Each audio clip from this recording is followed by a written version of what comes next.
साथियों, यूट्यूब के channel heavy scholar पर आप सभी का एक बार फिर से स्वागत है। रोज की भांति आज भी हम जीके जीएस यूपीएसआई स्पेशल के 20 महत्वपूर्ण प्रश्नों को लेकर आपकी सेवा में उपस्थित हैं। और आज के महत्वपूर्ण प्रश्न आपके लिए मैं लेकर के आया हूं। साथियों, आज शिक्षक दिवस भी है, तो सबसे पहले आप सभी लोगों को शिक्षक दिवस की ढेर सारी शुभकामनाएं। आइए हम लोग आज के प्रश्नों की तरफ चलते हैं और देखते हैं आज के सेशन का पहला प्रश्न। पहला प्रश्न है, व्यवहार समता व दंड समता नामक कानून किसने चलाए? ए दिया हुआ है चंद्रगुप्त मौर्य, बी दिया हुआ है अशोक, सी दिया हुआ है समुद्रगुप्त और डी दिया हुआ है कोई नहीं। प्रश्न जो भी हैं महत्वपूर्ण हैं, तो देखिएगा। व्यवहार समता व दंड समता नामक कानून को चलाने वाले अशोक थे, अतः हमारा बी विकल्प सही होगा। सम्राट अशोक ने व्यवहार समता व दंड समता नामक कानून को चलाया था, याद रखिएगा। और सभी लोगों से रिक्वेस्ट है कि अपनी कॉपी में आप निश्चित रूप से नोट डाउन करेंगे। आगे हम लोग बढ़ते हैं दूसरे प्रश्न की तरफ। दक्कन में मुगलों का विरोध करने वाला मलिक अंबर किस राज्य का कुशल प्रशासक था? ए विकल्प दिया हुआ है बीजापुर, बी दिया हुआ है गोलकुंडा, सी दिया हुआ है अहमदनगर और डी दिया हुआ है इनमें से कोई नहीं। तो इसके सही आंसर की अगर हम लोग बात करेंगे तो मलिक अंबर जो है अहमदनगर का कुशल प्रशासक था, अतः हमारा सी विकल्प सही होगा। आगे हम लोग बढ़ते हैं तीसरे प्रश्न की तरफ। तीसरा प्रश्न हमारे स्क्रीन पर है और सभी साथियों से एक बार फिर से रिक्वेस्ट है कि यूपीएसआई पुलिस की यह क्लास चल रही है। हमने आप लोगों को यूपीएसआई का सिलेबस प्रोवाइड किया है फर्स्ट वीडियो में। फर्स्ट वीडियो हमारा जो है वह यूपीएसआई के सिलेबस का है, तो वहाँ पर जा कर के प्लेलिस्ट में जा कर के आप सिलेबस को ज़रूर से ज़रूर देखिए, क्योंकि सिलेबस हमारे लिए अति महत्वपूर्ण होता है। किसी भी परीक्षा की तैयारी के लिए सिलेबस हमारे पास होना आवश्यक होता है, तो वहाँ से सिलेबस को आप निश्चित रूप से पढ़ लीजिए। आइए आगे बढ़ते हैं तीसरे प्रश्न की तरफ।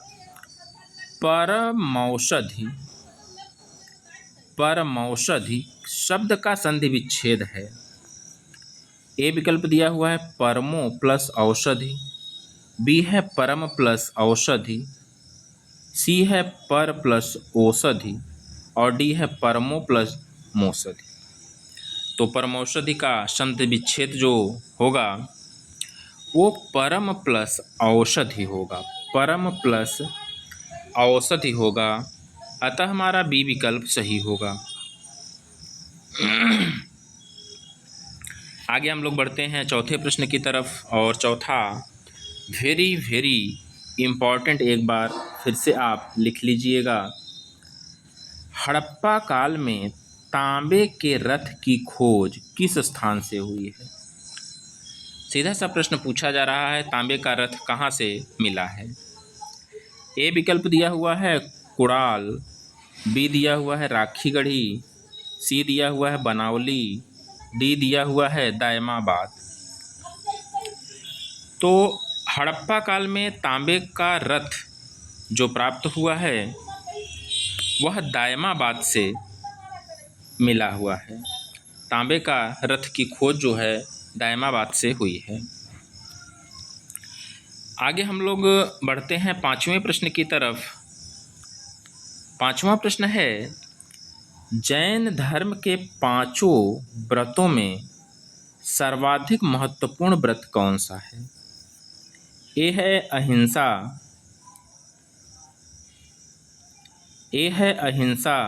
बी है अपरिग्रह, सी है अस्तेय और डी है सत्य। तो जैन धर्म के पांचों व्रतों में सर्वाधिक महत्वपूर्ण व्रत जो है वह अहिंसा है। उसे हम लोग अहिंसा कहते हैं, अतः हमारा ए विकल्प सही होगा। और आगे बढ़ते हैं हम लोग आज के सेशन के छठे प्रश्न की तरफ। छठा प्रश्न है, पढ़ना का संबंध विद्या से है, तो उपचार का संबंध किससे है? इस टाइप के भी प्रश्न आपको मिलेंगे देखने के लिए। तो हर प्रकार के प्रश्नों का समावेश हम यहाँ पर देंगे। आप सिर्फ वीडियो को वॉच करिए, प्रश्नों को नोट डाउन करिए और उसको एक बार रिवाइज करिए। तो प्रश्न पूछा जा रहा है, पढ़ने का संबंध अगर विद्या से है तो उपचार का संबंध किससे है? ए विकल्प दिया हुआ है रोग से, बी दिया हुआ है घाव से, सी दिया हुआ है दवा से और डी दिया हुआ है डॉक्टर से। तो उपचार के संबंध की अगर हम लोग बात करेंगे तो वह दवा से है, अतः हमारा सी विकल्प सही होगा। आगे सातवां प्रश्न है, WTO का मुख्यालय कहाँ है? वर्ल्ड ट्रेड ऑर्गेनाइजेशन जिसे हम लोग कहते हैं, WTO का मुख्यालय कहाँ पर है? ए है न्यूयॉर्क, बी है जेनेवा, सी है पेरिस और डी है बेल्जियम। तो इसके सही आंसर की अगर हम लोग बात करेंगे तो WTO का मुख्यालय जेनेवा स्विट्जरलैंड में स्थित है, अतः हमारा बी विकल्प सही होगा। आगे हम लोग बढ़ते हैं आठवें प्रश्न की तरफ। महाबोधि मंदिर किस धर्म से संबंधित है? ए विकल्प दिया हुआ है हिंदू, बी दिया हुआ है बौद्ध, सी दिया हुआ है जैन और डी दिया हुआ है सिख। तो महाबोधि मंदिर की अगर हम लोग बात करेंगे तो यह बौद्ध धर्म से संबंधित है, अतः हमारा बी विकल्प सही होगा। आगे बढ़ते हैं नौवें प्रश्न की तरफ। भारत का कौन सा राज्य स्पेस गार्डन ऑफ इंडिया कहा जाता है? कौन सा राज्य है जिसे हम लोग स्पेस गार्डन ऑफ इंडिया के नाम से जानते हैं? ए विकल्प दिया हुआ है केरल, बी दिया हुआ है तमिलनाडु, सी दिया हुआ है महाराष्ट्र और डी दिया हुआ है कर्नाटक। तो space garden of India Kerala को कहा जाता है, अतः हमारा ए विकल्प सही होगा। आगे बढ़ते हैं 10वें प्रश्न की तरफ। विश्व का सबसे बड़ा महासागर कौन सा है? ए विकल्प दिया हुआ है प्रशांत महासागर, बी दिया हुआ है हिंद महासागर, सी दिया हुआ है आर्कटिक महासागर और डी दिया हुआ है इनमें से कोई नहीं। तो विश्व के सबसे बड़े महासागर की अगर हम बात करेंगे तो वह प्रशांत महासागर है, अतः हमारा ए विकल्प सही होगा। आगे बढ़ते हैं 11वें प्रश्न की तरफ। हाल ही में प्रतिष्ठित क्रेस्ट गोल्ड अवार्ड किसे दिया गया? इस प्रश्न पर भी आप वेरी इम्पॉर्टेंट का चिन्ह लगा लीजिएगा। हाल ही में प्रतिष्ठित क्रेस्ट गोल्ड अवार्ड किसे दिया गया है? तो ए विकल्प दिया हुआ है आहान नितेश प्रजापति, बी दिया हुआ है अभिषेक मिश्रा, सी दिया हुआ है अनन्या सिंह और डी दिया हुआ है वेदांत उपाध्याय। तो प्रतिष्ठित क्रेस्ट गोल्ड अवार्ड की अगर हम लोग बात करेंगे तो वह आहान नितेश प्रजापति जी को मिला है, अतः हमारा ए विकल्प सही होगा। आगे हम लोग बढ़ते हैं 12वें प्रश्न की तरफ। भारत रत्न का पदक किसके पत्ते की तरह बनाया गया है? भारत रत्न जो पुरस्कार दिया जाता है, तो पूछा जा रहा है कि जो भारत रत्न पुरस्कार है किस पत्ते की तरह होता है? ए है बरगद, बी है पीपल, सी है चंदन और डी है केला। तो भारत रत्न का जो पुरस्कार है वह पीपल के पत्ते की तरह होता है, अतः हमारा बी विकल्प सही होगा। आगे बढ़ते हैं 13वें प्रश्न की तरफ। विषम शब्द चुनिए, कौन सा ऑड है? विषम, तो प्लेटफॉर्म, बी है पार्क, सी है बंदरगाह और डी है बस स्टैंड। तो यहाँ पर अगर हम लोग विषम वर्ड की बात करेंगे तो वह प्लेटफार्म होगा, वह प्लेटफार्म होगा, अतः हमारा ए विकल्प सही होगा। पार्क, बंदरगाह और बस स्टैंड एक दूसरे से कोरिलेट करते हैं, तो अतः हमारा ए विकल्प सही होगा। आगे बढ़ते हैं 14वें प्रश्न की तरफ। पानीपत का द्वितीय युद्ध कब हुआ था? ए विकल्प दिया हुआ है 1556, बी दिया हुआ है 1547, सी दिया हुआ है 1519 और डी दिया हुआ है 1657। तो पानीपत के द्वितीय युद्ध की अगर हम लोग बात कहेंगे तो यह 1556 ईस्वी में हुआ था। पानीपत का द्वितीय युद्ध 1556 ईस्वी में हुआ था, अतः हमारा ए विकल्प सही होगा। आगे बढ़ते हैं 15वें प्रश्न की तरफ। देखिए, बहुत ही इम्पॉर्टेंट प्रश्न है और इस टाइप का प्रश्न आपको परीक्षा में देखने को ज़रूर मिलेगा। मोची का संबंध चमड़ा से है, तो पूछा जा रहा है दर्जी का संबंध किससे होगा? ए विकल्प दिया हुआ है कपड़ा, बी दिया हुआ है धागा, सी दिया हुआ है कमीज और डी दिया हुआ है बजाज। तो दर्जी का जो संबंध यहाँ पर होगा वह कपड़े से होगा, अतः हमारा ए विकल्प सही होगा।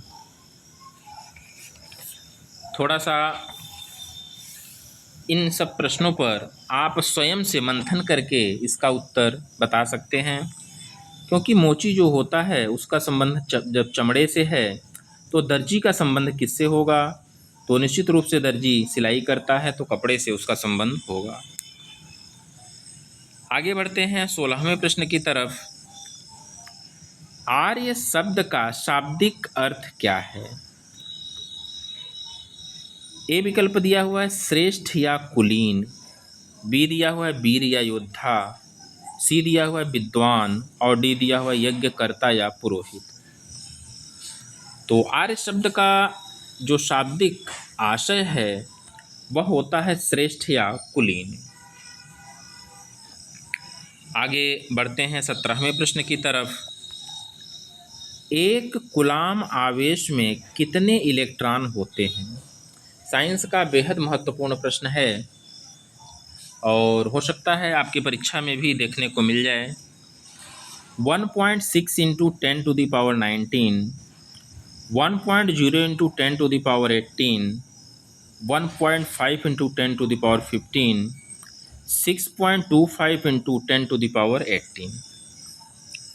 तो एक कूलाम जो आवेश होता है 6.25 इंटू 10 टू द पावर 18 होता है, अतः हमारा डी विकल्प सही होगा। आगे हम लोग बढ़ते हैं 18वें प्रश्न की तरफ। किस संस्था ने वित्तीय धोखाधड़ी जोखिम संकेतक FRI लॉन्च किया है? यानी कि वित्तीय जो धोखाधड़ी हो रहा है उसकी सूचना जानकारी हमें प्राप्त हो जाए, ऐसी सुविधा किसने लॉन्च किया है? ए है भारतीय साइबर अपराध समन्वय केंद्र द्वारा, बी है दूर संचार विभाग की डिजिटल इंटेलिजेंसी द्वारा, सी है भारतीय रिजर्व बैंक द्वारा और डी है भारतीय राष्ट्रीय भुगतान निगम के द्वारा। तो इसके सही आंसर की अगर हम लोग बात करेंगे तो दूर संचार विभाग की डिजिटल इंटेलिजेंसी इकाई के द्वारा ऐसा लॉन्च किया गया है, अतः हमारा बी विकल्प सही होगा। आगे हम लोग बढ़ते हैं आज के सेशन के सेकंड लास्ट प्रश्न की तरफ। हरियाली में कौन सी संज्ञा है? ए है भाववाचक, बी है जातिवाचक, सी है व्यक्तिवाचक और डी है समूहवाचक। तो हरियाली शब्द जो है यह एक भाव को व्यक्त करता है। हरियाली शब्द जो है भाव को व्यक्त करता है, अतः यह भाववाचक संज्ञा होगा, अतः हमारा ए विकल्प सही होगा। और आगे प्रश्न है,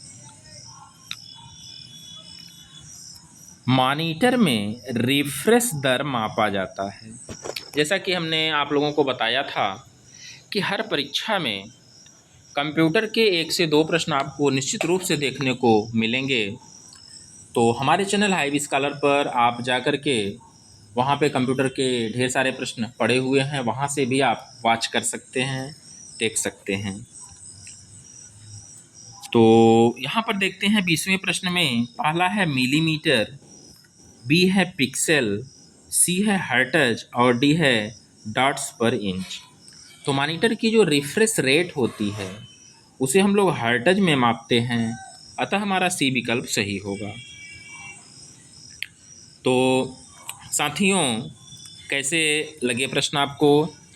हमें अपने सुझाव ज़रूर दीजिएगा और आप अगर हमारे चैनल पे नए होंगे तो निश्चित रूप से सब्सक्राइब करिएगा। इसी प्रकार की महत्वपूर्ण प्रश्नों को लेकर के कल फिर हम आपकी सेवा में उपस्थित होंगे।